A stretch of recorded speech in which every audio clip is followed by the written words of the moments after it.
श्री गुरुभ्यो नमः। हरि ओम। ओम गणानां त्वा गणपतिं हवामहे कविं कवीनामुपमस्रवस्तमम् ज्येष्ठराजं ब्रह्मणां ब्रह्मणस्पत आनशृण्वन्नोतिभिस्सेदसादनम् प्रणो देवी सरस्वती वाजविरवाजिनीवती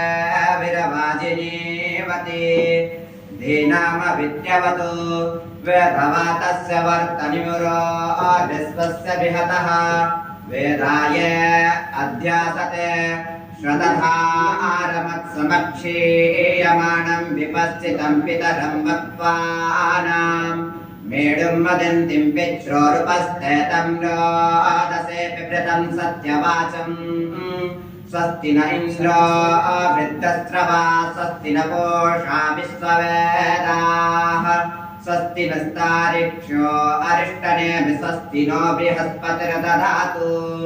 हरिः ओम्।